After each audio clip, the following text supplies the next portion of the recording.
तो हमारा next reaction है डिहाइड्रोहैलोजिनेशन ऑफ अल्काइल हैलाइड्स। इसका मीनिंग क्या है? वो डी का मीनिंग था लॉस ऑफ हाइड्रोजन, हाइड्रो का meaning hydrogen and halogen, loss of hydrogen and halogen is called as dehydrohalogenation reaction. समझ में आ रहा है? इसके लिए कंडीशन का रिकॉर्ड होता है स्ट्रॉन्ग बेस। यहां पे क्या लिया, ये हमारा कंपाउंड लिखा हमने अल्काइल हैलाइड, यहां पर H लगा है, यहां पर नेबरिंग सी पर लगा है हाइड्रोजन, एल्कोहलिक KOH मीडियम लिया हमने। इसका सिंपल लिखते हैं, इसको ऐसे लिखते हैं कई बार है RO negative ion K plus plus solvent होगा ROH। We also can have sodium ions in place of K plus you can have sodium ions। ये हमारे बेस होते हैं। अगर इसमें रिएक्शन में अल्कोहल मेंशन नहीं है कि कौन सा अल्कोहल है तो हम क्या लेंगे? Ethyl alcohol. अगर अल्कोहल मेंशन नहीं तो क्या लेंगे इसमें? Ethyl alcohol. कॉमन लेते हैं इस मिक्सचर को S C2H5O negative ion Na plus और K प्लस एंड सॉल्वेंट लेंगे इसमें इथाइल अल्कोहल, ऐसे लेते हैं। एक्चुअली यहाँ पर होता क्या है, ये स्ट्रॉन्ग बेस की तरह काम करता है। आप जानते हैं अल्कोहल्स कैसे होते हैं? वीकली एसिडिक होते हैं अल्कोहल्स। तो उनमें क्या है, कंजुगेट बेस कैसा होगा उनका? स्ट्रांगली बेसिक होता है कंजुगेट बेस। तो यहां पर वही है, कंजुगेट बेस स्ट्रॉन्ग बेस होगा, इसलिए ये रिएक्शन ऐसे होता है। Let us see the reaction mechanism कि रिएक्शन कैसे होगा। देखो पहले क्या हुआ, इसमें RO नेगेटिव आयन आपका बेस की तरह काम करते हैं। They will take one of the hydrogen plus item from the given compound. ये हुआ स्लो स्टेप में।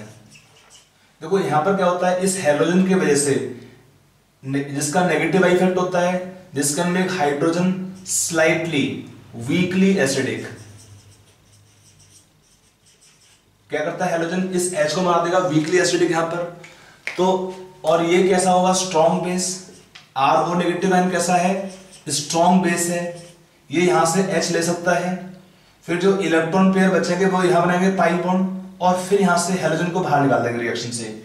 ये होता है स्लो स्टेप में, इसको बोलेंगे रिएक्शन का RDS, रेट डिटरमिनिंग स्टेप।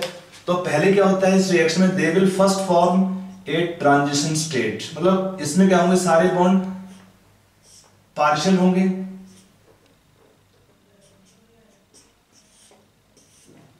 और फिर क्या होता है, कंप्लीट रिएक्शन होने के बाद यहां पे बनेगा ROH plus alkene plus X negative ion बाहर निकलता है। उसके पहले हम ये बनाएंगे इस रिएक्शन में क्या, ट्रांजिशन स्टेट। ये होगा रिएक्शन का ट्रांजिशन स्टेट। इसमें क्या है, देखो पहले ऊपर था फुल माइनस चार्ज, इसने इलेक्ट्रॉन दिए इस H को निकालने के लिए, तो चार्ज नेगेटिव फुल था, स्टार्ट डिक्रीजिंग। तो यहां पर आएगा डेल्टा माइनस चार्ज, यहां पर था full minus charge, start decreasing. और यहां पर क्या होगा, ये X नेगेटिव आयन बाहर निकलेगा, तो ये बॉन्ड ब्रेक होना स्टार्ट हो रहा है। हमने ड्रॉ किया पार्शियल बॉन्ड, नया पाई बॉन्ड स्टार्ट होगा फॉर्मेशन, और फिर यहां से हमारा X नेगेटिव आयन बाहर निकल जाएगा इस रिएक्शन में। तो ये हुआ इस रिएक्शन का मैकेनिज्म। यहां पर क्या हुआ, जब X न्यूट्रल था, इस बॉन्ड के इलेक्ट्रॉन जाएंगे विद हैलोजन एटम। तो यहां पर क्या था, न्यूट्रल से चार्ज, नेगेटिव चार्ज डेवलप होना स्टार्ट होता है, तो यहां पर होगा डेल्टा माइनस चार्ज। और जब रिएक्शन पूरा हो जाएगा तब ये एक अल्कोहल बाहर हो गया, एक बनेगा एल्कीन मॉलिक्यूल, और यहां से हमारा X नेगेटिव आयन रिएक्शन से बाहर हो जाते हैं। That is how this reaction take place. और ये हुआ इस रिएक्शन का मैकेनिज्म। अगर हम देखें इस रिएक्शन के मैकेनिज्म के अंदर, हमारा स्लो स्टेप में दो रिएक्टेंट हैं, तो इसका मीनिंग क्या है, rate of reaction is directly proportional to concentration of Rx and the base. यहां पर क्या है, RO नेगेटिव आपका बेस होगा, स्लो स्टेप में दो रिएक्टेंट इन्वॉल्व हैं, इसलिए इस रेट ऑफ रिएक्शन इस केस में प्रोपोर्शनल टू होगा concentration of both reactant. Rx is alkyl halide and RO negative ion as base. इसलिए इसका नाम क्या होता है, इस रिएक्शन का युवा मैकेनिज्म समझ में आया। पहले हमने H प्लस निकाले, पाई बॉन्ड बनेगा, X नेगेटिव बाहर निकाल दिया। पहले फुल माइनस चार्ज था, ये न्यूट्रल था, this carbon oxygen start losing electron, delta minus charge. X will start gaining electrons, तो will develop delta minus charge. यहां पर क्या है, पार्शियल बॉन्ड्स होंगे ट्रांजिशन स्टेट के अंदर, और फिर रिएक्शन पूरा होने के बाद क्या बनता है, एक तरफ अल्कोहल, एक एल्कीन और एक X नेगेटिव इस रिएक्शन में बाहर हो जाता है। ऐसे ये आपका रिएक्शन होगा इस केस में। समझ में आया? फाइन। अब आते हैं इस रिएक्शन का नाम क्या होगा। इसका नाम हम बोलते हैं this reaction given the name E2 mechanism. E2 का मीनिंग क्या होता है? Bimolecular elimination reaction. This reaction is given the name E2 mechanism, bimolecular elimination mechanism. इसका मीनिंग क्या है? देखिए why we call bimolecular slow step. देखिए हमारा आरडीएस क्या है? Rate determining step. Slow step में क्या है इन्वॉल्व? दो रिएक्टेंट इन्वॉल्व है, एक बेस है और एक आरएक्स है। तो react of reaction depend on concentration of two reactant, so it is bimolecular. और नेट रिएक्शन कैसा है? Elimination of HX। Net reaction कैसा है? Elimination of HX in the reaction, so इसको बोलते हैं एलिमिनेशन रिएक्शन। समझ में आया? रिएक्शन इसका नाम होता है E2 elimination. E2 mechanism follow करता है। इसके लिए एक नाम और भी होता है, this reaction also called as beta elimination. This reaction is also called as beta elimination.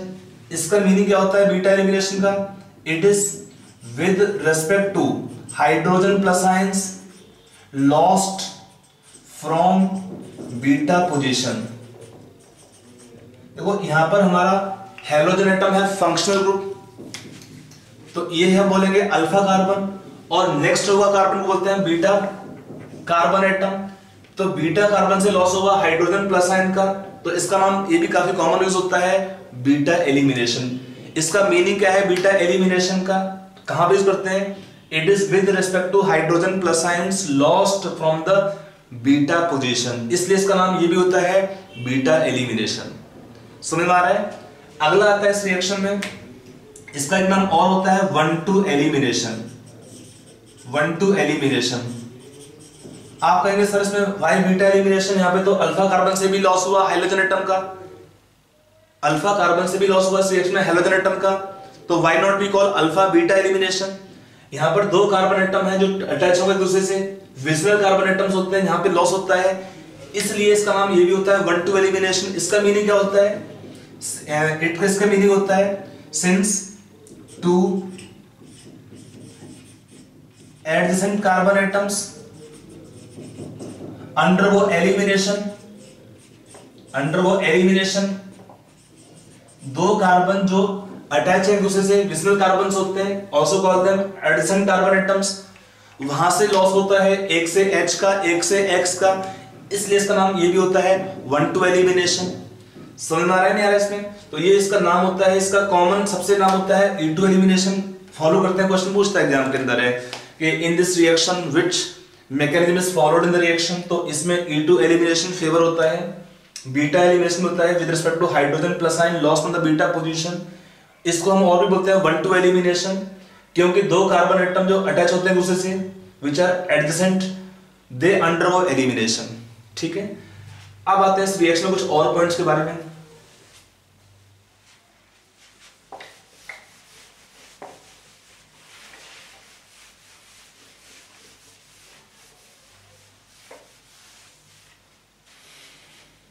देखिए इसमें अगला पॉइंट क्या आता है रिएक्शन के अंदर एलिमिनेशन में? देखिए हमारा नाम होगा इसका E2 रिएक्शन फॉलो होता है, it is form by E2 mechanism या बीटा एलिमिनेशन। अब आते हैं इसमें क्वेश्चन पूछता है what is reactivity order, reactivity order of alkyl hydrides for this elimination reaction. तो क्या ऑर्डर फॉलो होगा इसमें? देखिए इसमें क्या होता है, tertiary hydride is more reactive than secondary than primary. Tertiary hydride is more reactive, इसका क्या रीजन होगा? इसमें देखो दो रीजन हो सकते हैं। देखो यहाँ पे अगर टर्शियरी अल्काइल ग्रुप होगा तो क्या होगा, they have more plus effect, they help in elimination of X negative ion more easily. तो एक तो होगा इसका reason due to plus effect that is more in tertiary hydride than secondary than primary. और क्या होता है, stability of product, stability of alkene as the product. मान लो अगर हमारे पास ज्यादा अल्काइल ग्रुप होंगे तो क्या बनेगा, एल्कीन बनेगा। वो एल्कीन में क्या होंगे, मोर नंबर ऑफ अल्काइल ग्रुप, उससे क्या होता है जो एल्कीन बनेगा उसका स्टेबिलिटी ज्यादा होगा, इसलिए उसका फेवर, उसका फॉर्मेशन भी फेवर हुआ रिएक्शन के लिए। इसलिए हम बोलते हैं इस केस में जितने ज्यादा अल्काइल ग्रुप होंगे तो एक तो क्या होगा, they will help in elimination of X negative ion bye there plus effect, और जो एल्कीन बनेगा उसका स्टेबिलिटी भी अधिक हो जाएगा, इसलिए ये रिएक्शन ऐसे फेवर होगा। समझ में आया? अब देखते हैं, मान लो हमारे पास सेम अल्काइल ग्रुप है तो एक पॉइंट और होता है कि अगर डिफरेंट अल्काइल ग्रुप होंगे या डिफरेंट हाइड्रोजन्स होता है तो Ri is more reactive than Rbr and then RCl. Ri is more reactive than Rbr than RCl. इसका लॉजिक क्या होता है? Since weaker the base, better the leaving group, उसका एलिमिनेशन उतना ही अच्छा होगा जितना वीकर बेस होगा रिएक्शन में. आप जानते हैं acidic strength of hydrogen acids कि मान लो हमारे पास दिया है HF, HCl, HBr और HI, ये हमको दिए हैं हाइड्रोजन एसिड्स. पूछा है इसमें ऑर्डर क्या होगा इसका एसिडिक स्ट्रेंथ का. आप जानते हैं इसके अंदर HI is more reactive, more acidic than HBr, then HCl, then HF. तो कंजुगेट बेस का क्या आएगा? Order of basic strength. F negative ion stronger base होगा, फिर Cl माइनस, फिर Br माइनस, फिर I माइनस. ये हम ऑर्डर होगा हमारा बेसिक स्ट्रेंथ कंजुगेट बेस का. फिर क्या होता है कंजुगेट बेस का बेसिक स्ट्रेंथ देखने के बाद अगर हम बोले लीविंग ग्रुप एबिलिटी, वो क्या होता है? It is inversely proportional to basic strength. जितना वीकर बेस होगा उतना ही अच्छा लीविंग ग्रुप होता है रिएक्शंस के लिए. तो I negative weaker base better leaving group, then Br minus, then Cl, then F minus. अगर हमारा हैलोजन होगा इसमें F तो reaction will change mechanism, they do not follow E2 mechanism. अगर आपका हैलोजन होगा फ्लोरीन तो they do not follow E2 but they follow E1Cb. इसको पढ़ाएंगे. तो अभी देखते हैं इस रिएक्शन में दो पॉइंट हो गए हमारे पास. एक में टर्शरी है, सेकेंडरी प्राइमरी में ऑर्डर ऑफ एक्टिविटी आएगा और ये आएगा सेकंड केस में. अब कैसे आपको चूज करना होगा? तो हमेशा इसको ध्यान रखिए कि जो पहला पॉइंट है ये हमारा क्या होता है? डोमिनेट करता है. First point will dominate. ये हम केवल तब यूज करते हैं फॉर सेम अल्काइल ग्रुप. अगर अल्काइल ग्रुप सेम होगा तो हमको इसको यूज करना है. कहने का मीनिंग क्या है? मान लो एक प्राइमरी दिया है बट दिया है आयोडाइड, एक सेकेंडरी है बट दिया है क्लोराइड, तो किसका रिएक्टिविटी अधिक होगा? सेकेंडरी वाले का. मतलब एक प्राइमरी था आयोडाइड में और सेकेंडरी क्लोराइड है, तो हमें देखना होगा इसको प्रायोरिटी देंगे. पहले पॉइंट को है secondary is more reactive then primary. इसको केवल तब देखते हैं अगर हमारा अल्काइल ग्रुप सेम होगा. समझ में आया पॉइंट है? तो ये हमारा हुआ reactivity order of alkyl halides that follow this pattern. फिर इसमें एक पॉइंट और आता है कि क्या होता है इस रिएक्शन के अंदर? क्या है? No rearrangement of carbon chain. क्यों नहीं होता है इस केस में? Since the reaction does not have carbocation intermediate. केवल उस रिएक्शन में कार्बन चेन में होगा रीअरेंजमेंट जिस केस में कार्बोकटाइन होंगे इंटरमीडिएट.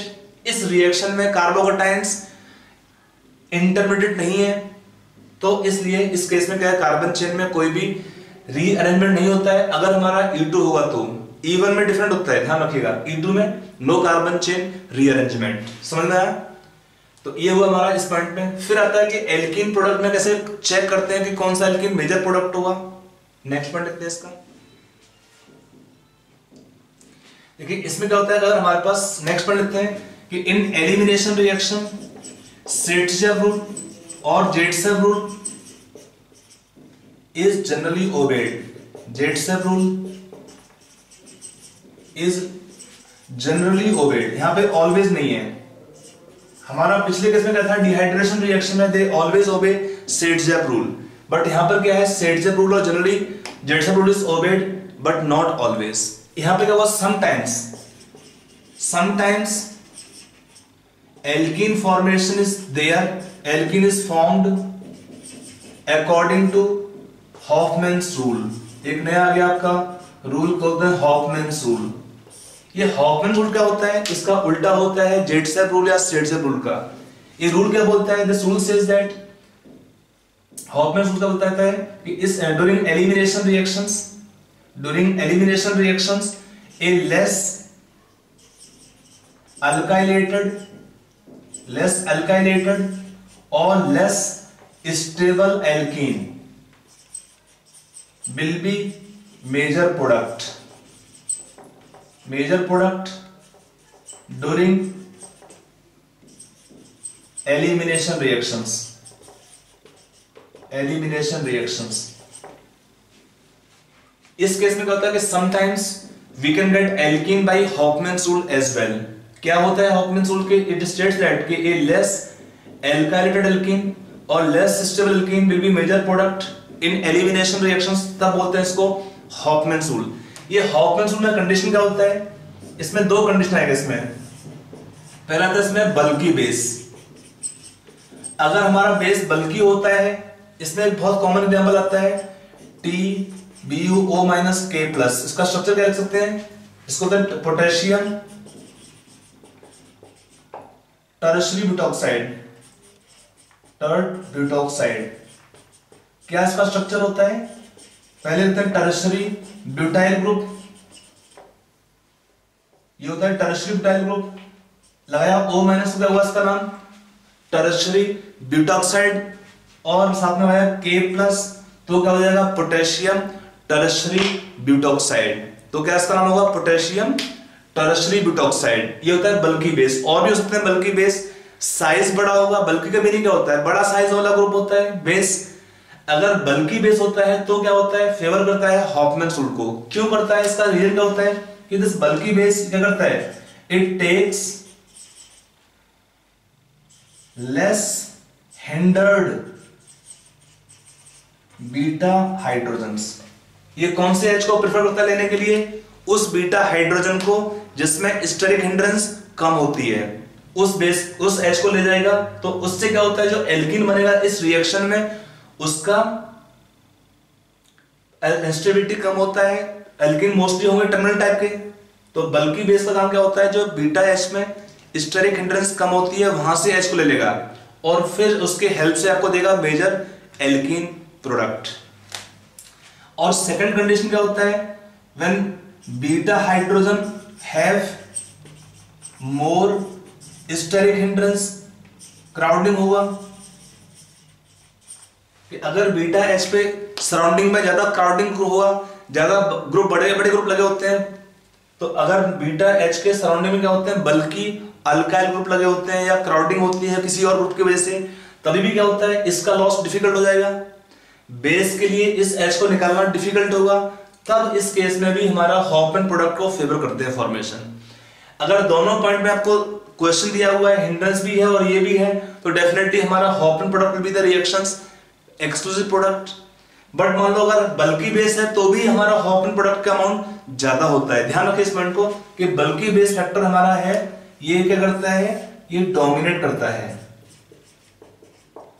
मान लो एक में हिंड्रेंस उतना अधिक नहीं है, लेकिन बेस बल्की है, तो भी बल्की बेस का काम क्या होता है? ये उस एच को लेना प्रिफर करता है जिसके चारों तरफ स्टेरिक हिंड्रेंस, क्राउडिंग कम होता है, जिसको आराम से ले सकता है बल्की बेस के लिए। क्योंकि इसके लिए अंदर घुस कर अटैक कर पाना इनर हाइड्रोजन पर, जहां पे हिंड्रेंस अधिक होता है, बहुत डिफिकल्ट होता है। तो ये हमारा रिएक्शन का हुआ की पॉइंट्स। अब इन पॉइंट को हम समझते हैं और थोड़ा डिटेल में लेके, ठीक है? तो बच्चे लोग अब देखते हैं इसका हम एप्लीकेशंस।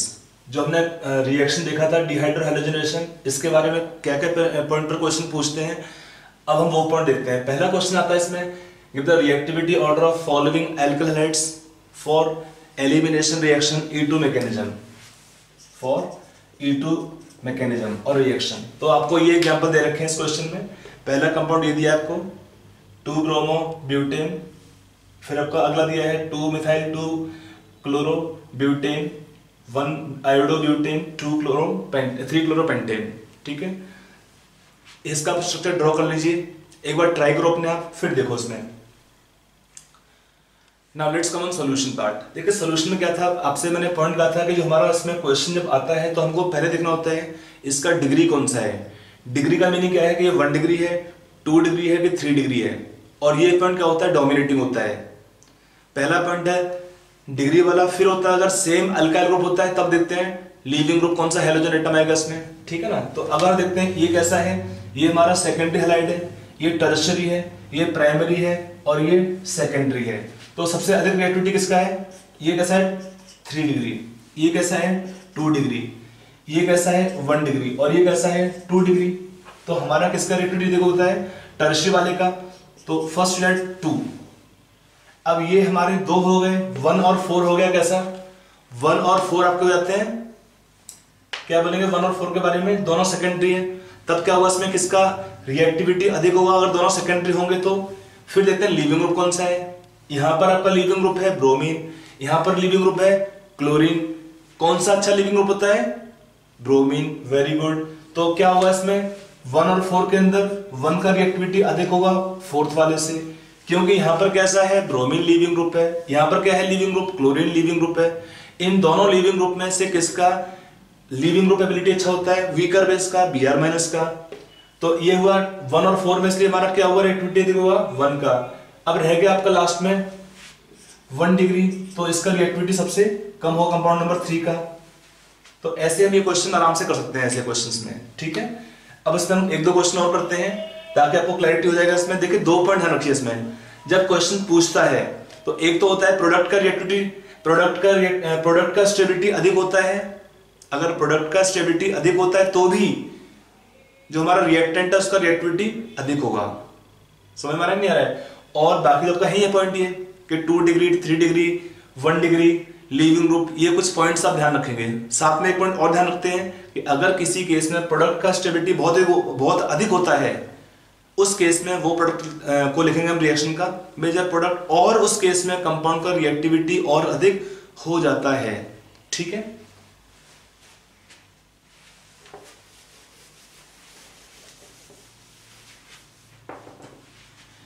देखिए इस पॉइंट पर मैं काफी कॉमन क्वेश्चन लेते हैं, एग्जाम में पूछ लेता है ये वाला एग्जांपल। मान लो ये हमको कंपाउंड दिए हैं, इसमें CH2Br इन साइक्लोहेक्सेन रिंग, ब्रोमीन यहाँ पे लगा हुआ है, एक पाई बॉन्ड लगा दिया हमने, यहाँ पर 2 लगा दिया पाई बॉन्ड, यहाँ पर लगा 3 पाई बॉन्ड लगा दिया हमने, इसमें क्लोरीन है, ठीक है। अब हमारे पास इसमें दिया 5 कंपाउंड्स, आपको बताना है 5 कंपाउंड के अंदर रिएक्टिविटी और ऑर्डर क्या होगा in same dehydro halogenation reaction. E2 mechanism follow करेगा, उसके लिए इनका आपको बताना है रिएक्टिविटी ऑर्डर, ठीक है। तो आप वीडियो पॉज करेंगे, try yourself, then see this question. चलिए आते हैं आंसर के ऊपर। हमने क्या देखा इसमें, पहले वही पॉइंट देखते हैं। देखो इस केस में ये हमारा प्राइमरी है, ये सेकेंडरी है, ये सब सेकेंडरी है। अगर देखा है तो कार्बन सेकेंडरी, जहां पर हमारे हैलोजन एटम लगे हुए हैं। तो अब इसमें आपको प्रॉब्लम ज्यादा होता है कि प्रोडक्ट क्या बनाएंगे इसमें, कैसे हम रिएक्टिविटी ऑर्डर कंपेयर करते हैं। तो पहले अपना ऑर्डर को मैच करो एक बार। क्या लिखा अपना ऑर्डर है, which compound is most reactive, compound number 5, no, compound 5 in this case will be least reactive.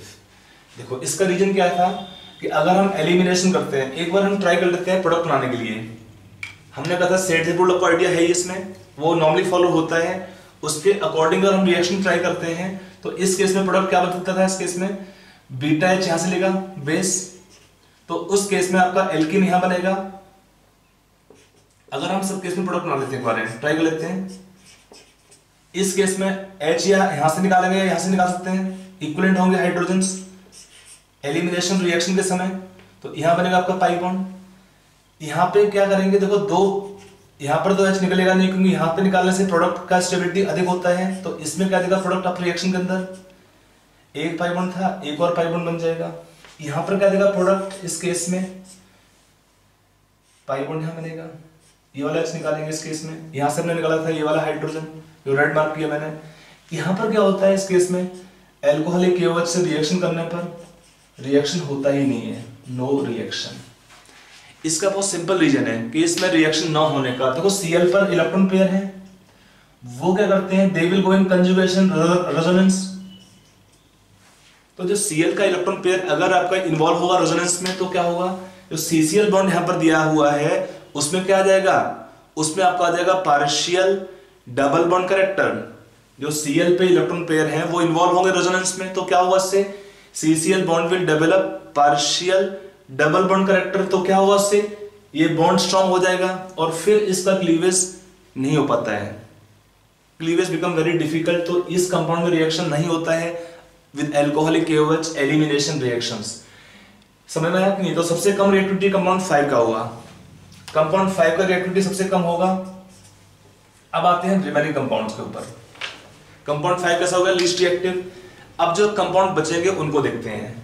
अब कंपाउंड बचा, देखो इसके बाद क्या है, ये सेकेंडरी है 2 3 4, ये तीनों कंपाउंड सेकेंडरी है, ये प्राइमरी है, तो इनमें से प्राइमरी का रिएक्टिविटी कम होगा 1 वाले का। अब रह गए कंपाउंड 2 3 4, देखो ये सब सेकेंडरी है। अगर सभी का नेचर सेम होता है तो हम क्या देखेंगे उस केस में?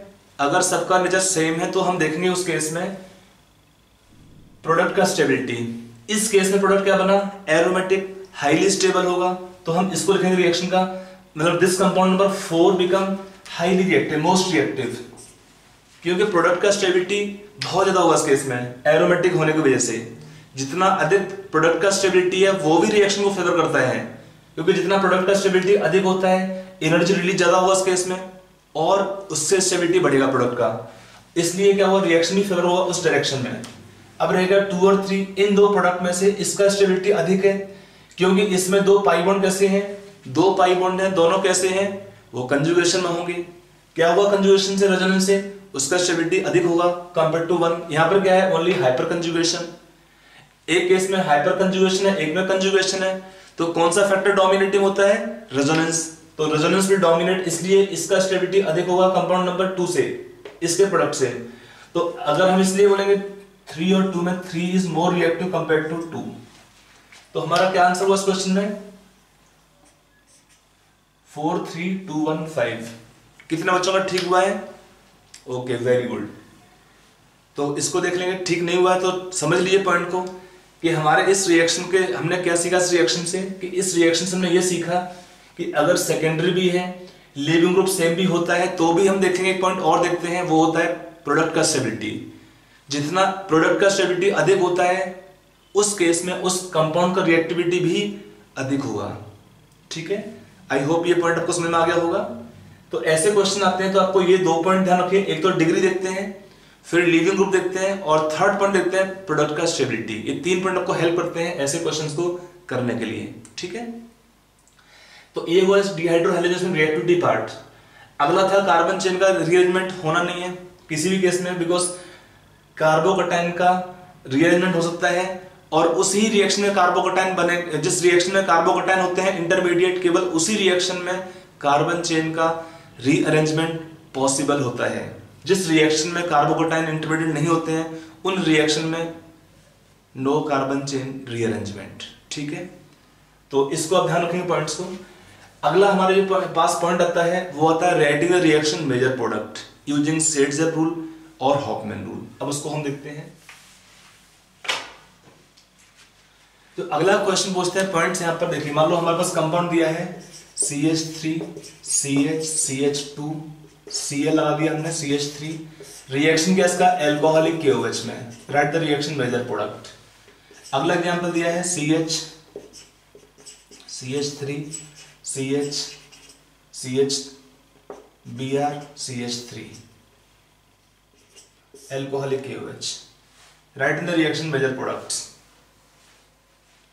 अच्छा, इसमें एक चीज देखिए, यहां पर क्या होता है इस सेकंड एग्जांपल में, before we do the question, यहां पर मैं 2 लिखता हूं केस। एक लिखा है बेस के फॉर्म में इथॉक्साइड आयन K+ और Na+, सॉल्वेंट आपका हुआ इथाइल अल्कोहल। इसी का हम एक रिएक्शन और करते हैं TBuO- K+, सॉल्वेंट होगा TBuOH। इसका मीनिंग क्या था कि डिस्कस प्रीवियसली, इसका मीनिंग होता है, इसका नाम है पोटेशियम टर्शियरी ब्यूटॉक्साइड, सॉल्वेंट और टर्शियरी ब्यूटाइल अल्कोहल। यहां पर क्या है? पोटेशियम इथॉक्साइड, और इसका नाम क्या है? सॉल्वेंट आपका यहाँ पे है इथाइल अल्कोहल। देखिए कॉमन पॉइंट होता है कि अगर किसी रिएक्शन में ये मेंशन नहीं है, किसी में मेंशन नहीं है कि हमारा एल्कोहलिक KOH में कौन सा एल्कोहल है, तो हम कॉमन लेते हैं इथाइल अल्कोहल को। इथॉक्साइड आपका होगा इसमें बेस, सॉल्वेंट होगा एल्कोहलिक मीडियम में इथाइल अल्कोहल। ठीक है, अब यहाँ पर मैंने एक कंपाउंड में 2 रिएक्शन और लिखे हैं, कंपाउंड सेम है, इसमें 2 कंडीशन लिखे हैं। आपको बताना है इस रिएक्शन में कि कौन से प्रोडक्ट बनेंगे। Give the product and indicate major product. इसमें आप क्या क्वेश्चन आपको लिख देंगे, give the reaction products and indicate major product, give all product possible and indicate major product. ठीक है, आप क्वेश्चन लिख लीजिए, try yourself for some time and then see the solution part. Okay, now let's come on solution part. देखिए solution क्या होता है इस क्वेश्चन में, कि इस केस में हमको देखना क्या होता है, बीटा हाइड्रोजन्स जब रिएक्शन करते हैं एल्कोहलिक KOH में, तो ये हमारा जो हाइड्रोजन लगा होता है कार्बन पे उसको बोलते हैं अल्फा कार्बन, उसका जो नेक्स्ट कार्बन होता है उसको हम बोलते हैं बीटा कार्बन। यहाँ भी बीटा कार्बन है, यहाँ भी बीटा कार्बन है, तो एक हाइड्रोजन यहाँ पर लगा हुआ है जिसका एलिमिनेशन पॉसिबल होगा, एक हाइड्रोजन यहाँ लगा हुआ है जिसका एलिमिनेशन पॉसिबल है। क्या था हमारा एल्कोहलिक KOH का नाम रिएक्शन का, बीटा एलिमिनेशन। क्या होता है बीटा एलिमिनेशन में, हमको H निकालना है और हमको निकालना है हेलोजन एटम, उनका एलिमिनेशन करना होता है। अब जब एलिमिनेशन करते हैं तो यहाँ पर कितने टाइप के लिखे ना, ऑल प्रोडक्ट पॉसिबल, तो हमको सारे ही बीटा पोजीशन देखना पड़ता है, हमको सारे ही बीटा पॉइंट्स, बीटा हाइड्रोजन्स देखने पड़ते हैं, कौन से बीटा H अवेलेबल है एलिमिनेशन करने के लिए। तो यहाँ पर बीटा H अवेलेबल है, यहाँ भी बीटा H अवेलेबल है, ठीक है ना, एल्कोहलिक KOH में। तब देखते हैं प्रोडक्ट कैसे बनाएंगे। इस केस में दो प्रोडक्ट पॉसिबल होंगे, अगर हमने यहाँ से निकाला H तो यहाँ से Cl निकलेगा, यहाँ से भी एक Cl निकलेगा, तो दो प्रोडक्ट पॉसिबल होंगे, एक होगा ब्यूट-1इन और एक होगा ब्यूट-2इन, ब्यूट-1इन एंड ब्यूट-2इन, ये होगा ब्यूट-1इन। देखिए अगर हमारे पास बेस मेंशन नहीं है, बेस मेंशन नहीं है, तो हम क्या लेते हैं, इथॉक्साइड आपका ये वाला कॉम्बिनेशन लेते हैं। तो इस केस में क्या होता है, Hofmann product is minor product, Saytzeff product is major product. तो इस दोनों एल्कीन में से किस एल्कीन का स्टेबिलिटी अधिक होगा, सेकंड वाले का। इसमें कितना दिया है बीटा, कितना दिया है अल्कीन के रिस्पेक्ट में, अल्फा हाइड्रोजन्स 6 होंगे। This alkene is more alkylated, it contain more number of alpha hydrogen atoms, तो इसका स्टेबिलिटी अधिक होगा। सो इस रिएक्शन में क्या होगा, more stable and therefore in the reaction major product. ये क्या हुआ, alkene less stable, so in the reaction will be the minor product. वो परसेंटेज भी लिख सकते हैं, पर परसेंटेज लिखने में आपको याद रहता नहीं है, तो अब डायरेक्ट लिख लीजिए मेजर माइनर प्रोडक्ट। क्वेश्चन पूछता है मेजर प्रोडक्ट के लिए, मैंने आपको दोनों लिख दिया यहाँ पर है, ताकि आप समझ जाए कि कहाँ से पॉसिबिलिटी होता है। अब हमारे को नेक्स्ट क्वेश्चन देखिए, यहाँ पर रिएक्टेंट तो सेम है, बट हमने दो डिफरेंट, ये बेस डिफरेंट लिए हैं। हमारा जो एल्कल हाइड्राइड सेम है दोनों में, बट बेस डिफरेंट है। अगर बेस डिफरेंट होगा तो कैसे रिएक्शन कराते हैं उसको देख लीजिए। यहाँ पर दो टाइप के बीटा H अवेलेबल है, ये हुआ अल्फा कार्बन, यहाँ पर हमारा हाइड्रोजन लगा हुआ है, यहाँ पर बीटा H अवेलेबल है, यहाँ पर बीटा H अवेलेबल होंगे। तो इस केस में कौन सा रिएक्शन में हमारे प्रोडक्ट के पॉसिबिलिटी अधिक होगा, इथॉक्साइड के केस में ये वाला H लेंगे, यहां से एल्कीन आप निकाल सकते हैं, और एक यहां से भी पॉसिबिलिटी होता है एल्कीन बनाने का। तो इस केस में हमारे पास दो प्रोडक्ट पॉसिबल होंगे, CH3 C double bond CH CH3, एक प्रोडक्ट ये बनेगा, और एक बनेगा प्रोडक्ट हमारे यहां पर CH3 CH CH3 CH CH2, ये हमारे दो प्रोडक्ट पॉसिबल होंगे इस केस में। इस केस में बेस है इथॉक्साइड, तो हम लिखेंगे रिएक्शन का Saytzeff product as the major product. Base bulky नहीं है तो हिंड्रेंस कम होने से इसको H को ले सकता है, और ये बन जाएगा रिएक्शन का स्टेबिलिटी कम है तो रिएक्शन बनेगा माइनर प्रोडक्ट। बट अगर आपने ये वाला बेस लिया तब क्या हुआ इस केस में, इस केस में हमारे पास CH3, देखो इसमें जो ये वाले बीटा H है अवेलेबिलिटी इसका इजी होगा इस केस में, जबकि यहां पर क्या होगा, ये जो मिथाइल ग्रुप होंगे they will cause some hindrance for this hydrogen to be removed, तो ये वाले H अवेलेबल इजी होंगे इसके लिए, तो यहां से H ले लेगा बेस। बल्कि बेस में काम क्या करता है, बल्कि बेस का काम होता है जहां पर बीटा H में हिंड्रेंस कम होती है वहां से बीटा H को ले जाएगा। तो ये वाले बीटा H में हिंड्रेंस कम है, देखो ये अल्फा कार्बन था ना, ये वो बीटा कार्बन, तो जो वो बीटा हाइड्रोजन, ये भी बीटा कार्बन पे H लगे हुए हैं, तो इस जो इधर का बीटा हाइड्रोजन है उस पे स्टेरिक हिंड्रेंस कम है तो बेस यहां से H ले लेगा और यहां बनेगा एल्कीन आपका इस केस में। तो इस केस में प्रोडक्ट क्या बनेगा रिएक्शन के लिए?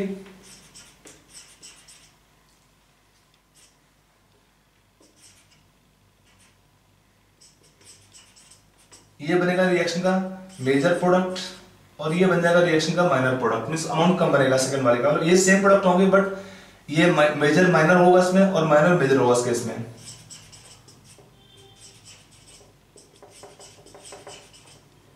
ये आपको ज्यादा रिएक्शन का माइनर प्रोडक्ट, मींस अमाउंट कम बनेगा इसका कंपेयर टू दिस। तो बल्की बेस में ध्यान रखिए, बल्की बेस का जो की पॉइंट क्या होता है, जिस बीटा हाइड्रोजन पर स्टेरिक हिंड्रेंस कम होती है वहां से आपका H ले लेगा। इथॉक्साइड केस में नॉर्मली क्या होता है, Saytzeff rule will dominate to decide the reaction major product. समझ में आया? ठीक है, अब हम थोड़ा सा और क्वेश्चन कर लेते हैं इस रिएक्शन के ऊपर।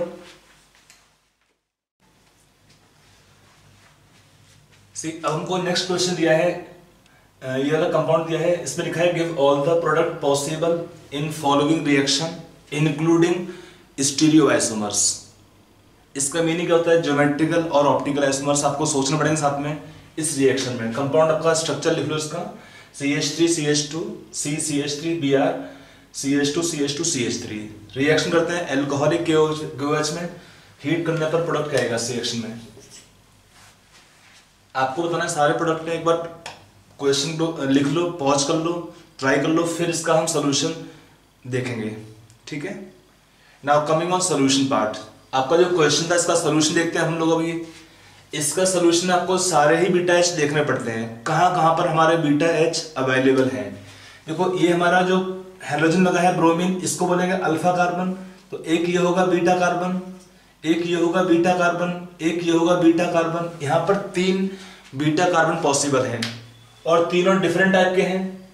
मतलब ये मिथाइल लगा है इस तरफ, यहाँ मिथाइल लगा है, यहाँ पे 2 H एक्स्ट्रा लगे हैं, तो तीनों हमारे बीटा हाइड्रोजन्स डिफरेंट होंगे इस केस में। तो हमारे पास 3 बनेंगे product possible without stereoisomerism consideration.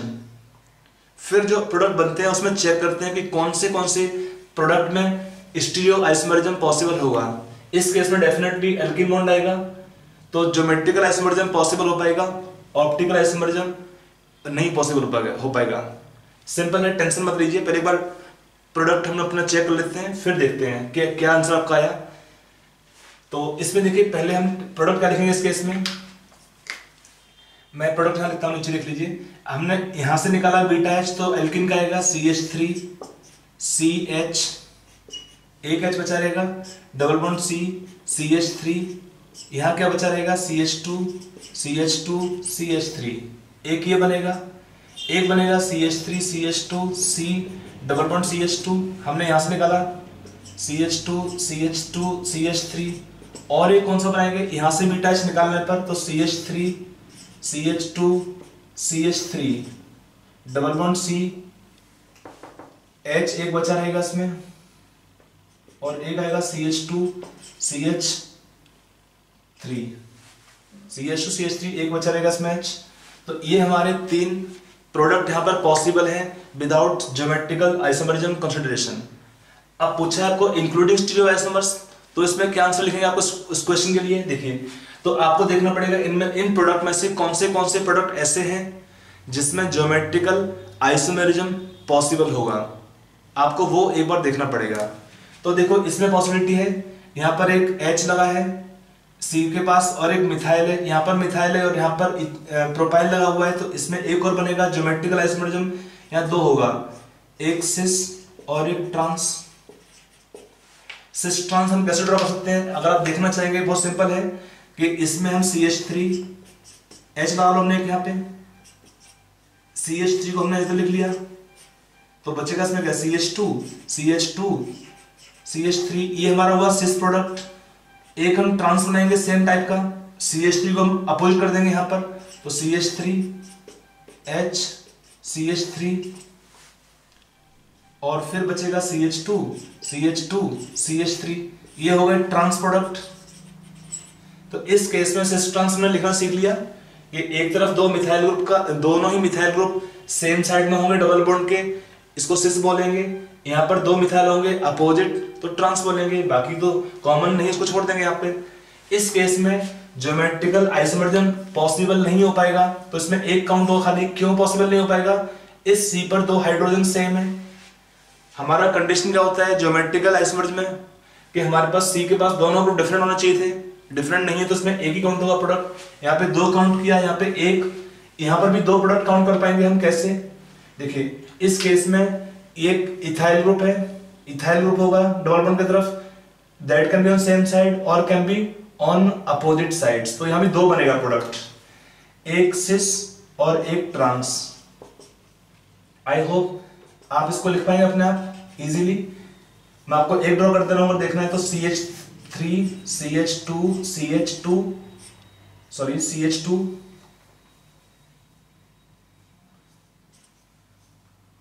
यहां पे देखेंगे CH3 C। अब हमारे पास एक H बचता है, अगर हमने H लिखा था तो यहां क्या बचेगा? Ethyl group CH2 CH3। ये कैसा प्रोडक्ट हुआ हमारे पास? ट्रांस। तो साथ में सिस भी बना पाएंगे आप यहाँ पे, तो यहाँ 2 काउंट होंगे प्रोडक्ट में। तो कितना हुआ टोटल प्रोडक्ट में मिला के रिएक्शन के अंदर? 2 यहाँ पर है, 1 यहाँ पर है, 2 यहाँ पर है, कितना हुआ मिला के? 5 प्रोडक्ट। तो इस केस में कितना होगा? 5 प्रोडक्ट पॉसिबल। तो हमारे इस क्वेश्चन का आंसर हुआ 5। क्वेश्चन पूछ लेता है एग्जाम के अंदर के in this compound on dehydrohydrogenation give the total number of product possible including stereoisomers. तो व्हेन दे इंक्लूड स्टीरियोआइसोमर्स आपको सोचना पड़ेगा ज्योमेट्रिकल एंड ऑप्टिकल आइसोमर्स के बारे में। इस केस में ऑप्टिकल आइसोमरिज्म पॉसिबल नहीं है। क्यों पॉसिबल नहीं है? उसका कंडीशन होता है कि the molecular mirror image are non superimposable. वो उसमें कोई है नहीं, इसमें relation should be as mirror image but non superimposable. समझ में आया? तो ये हमारा रिएक्शन हुआ यहाँ पर। ऐसे ही क्वेश्चन और लेते हैं, तो अगर कभी पूछता है कि ऑल द प्रोडक्ट पॉसिबल, तो सारे ही आपको बीटा एच को देखना पड़ता है, कौन से बीटा एच अवेलेबल हैं, उनको देखते हुए ही हम प्रोडक्ट बनाएंगे रिएक्शंस के लिए। ठीक है, तो ये वो इस डिहाइड्रोहाइड्रोजनेशन में प्रोडक्ट बनाने का तरीका।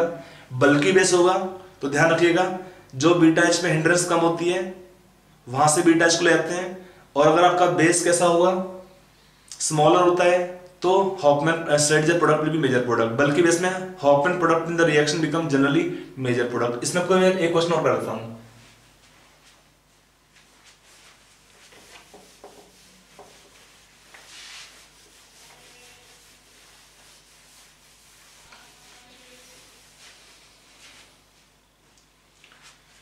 देखिए यहां पर एक एग्जांपल बोलते हैं CH3 CH2 CBr CH3 CH3। इसका हमने रिएक्शन किया, एक बार हमने रिएक्शन किया इसका एल्कोहलिक KOH में, आपका बेस लिया combination ETO negative ions K plus ETOH। ET का सिंबल क्या होता है? Ethyl alcohol. इथॉक्साइड आपका दिया है potassium ethoxide plus ethyl alcohol solvent होगा। सेकेंड रिएक्शन सेम है TBuO minus K plus solvent TBuOH। Solvent क्या है? टर्शरी ब्यूटाइल अल्कोहल सॉल्वेंट है, और आपका बेस क्या है? Potassium tertiary butoxide. आपको दोनों रिएक्शन में बताना है रिएक्शन के मेजर प्रोडक्ट कौन से होंगे। ठीक है, एक बार इसको वीडियो पॉज करके ट्राई कर लो, फिर सोल्यूशन को देखो। Now coming on solution part, तो बस इजी क्वेश्चन है। इसमें हमारे पास सेम कहानी फिर से आ जाता है। जो यहाँ पर बीटा एच अवेलेबिलिटी हम देखेंगे, ये है बीटा एच हाइड्रोजन के रिस्पेक्ट में, और यहाँ पे ये है बीटा कार्बन्स। एक बीटा कार्बन या 2 बीटा कार्बन्स हैं, लेकिन ये दोनों इक्विवेलेंट है। तो आपका बेस यहाँ से एच ले चाहे यहाँ से भी एच ले, दोनों केस में प्रोडक्ट क्या बनेगा? सेम बनता है। यहाँ से एच लेने पर डिफरेंट प्रोडक्ट बनता है। अगर आपका बेस का साइज इतना बड़ा नहीं है तो यहाँ से प्रेफर करता है लेने के लिए। इस रिएक्शन के अंदर हमने 2 प्रोडक्ट बनाने हैं, दोनों प्रोडक्ट देखते हैं। एक बनेगा CH3 CH double bond C CH3 CH3। This alkene is more alkylated और this alkene is less alkylated. तो इस केस में ये एल्कीन क्या होगा? बेस का साइज बड़ा नहीं है, ये है स्ट्रेटजर प्रोडक्ट, स्ट्रेटजर प्रोडक्ट, और ये आपका है हॉफमैन प्रोडक्ट, स्ट्रेटजर प्रोडक्ट। इस केस में हमारा ये मेजर प्रोडक्ट होगा और ये आपका आएगा रिएक्शन का माइनर प्रोडक्ट। इसका यील्ड होता है मोर देन 70%। और इसका परसेंटेज कम होगा डेफिनेटली, लेस देन 30%। अगर हमने बेस लिया इस केस में टर्शियरी ब्यूटॉक्साइड है, तब क्या होगा इस केस में प्रोडक्ट सेम बनेंगे, बट इस केस में मेजर माइनर उल्टा हो जाता है, CH3 CH double bond C CH3 CH3, इसका यील्ड होता है nearly 28%, means in the reaction it is minor product. और जो सेकंड प्रोडक्ट आएगा CH3 CH2 C double bond CH2 CH3, ये होगा रिएक्शन का अराउंड 72% प्रोडक्ट आता है। ये होगा रिएक्शन का मीनिंग मेजर प्रोडक्ट। ये कैसा है, हॉफमैन प्रोडक्ट है, ये कैसा है, स्ट्रेटजर प्रोडक्ट है। लेकिन यहां पर था ये माइनर प्रोडक्ट, यहां पर होगा ये वाला मेजर प्रोडक्ट। समझ में आ रहा नहीं आ रहा है, ये था माइनर प्रोडक्ट और यहां पर ये हो जाएगा रिएक्शन का मेजर प्रोडक्ट। तो इसका मीनिंग क्या होता है, बल्कि बेस के वजह से क्या होता है, जो यहां पर बीटा H होंगे, एक तो नंबर अधिक है इसका, यहां पर दिए 6 बीटा हाइड्रोजन अवेलेबल है, कोई स्टेरिक हिंड्रेंस नहीं है इसके पास, यहां पर 2 ही बीटा H अवेलेबल है और स्टेरिक हिंड्रेंस अधिक होगा CH3 की वजह से। CH3 यहां पर भी है, यहां पर भी CH3 होते हैं, तो वो क्या करते हैं, they will cause steric hindrance. अगर हमारा स्टेरिक हिंड्रेंस बढ़ जाएगा इस रिएक्शन के लिए, तो क्या हुआ, यहां से H निकलना डिफिकल्ट होगा, ये वाले H जल्दी निकल पाएंगे बल्कि बेस के केस में स्पेशली, क्योंकि बल्कि बेस इतना बड़ा होता है कि उसका अंदर घुस के अटैक कर पाना यहां से और यहां से H को ले पाना डिफिकल्ट हो जाता है। तो ध्यान रखो, सिंपल पॉइंट है कि बल्कि बेस जब भी लेते हैं तो उस केस में जो हमारा रिएक्शन देगा मेजर प्रोडक्ट वो होता है जनरली बाई हॉफमैन्स प्रोडक्ट। सिंपल इसका नियम होता है, जहां पर बीटा H में स्टेरिक हिंड्रेंस कम होती है वहां से बीटा H को बेस ले जाएगा रिएक्शन का मेजर प्रोडक्ट को देने के लिए।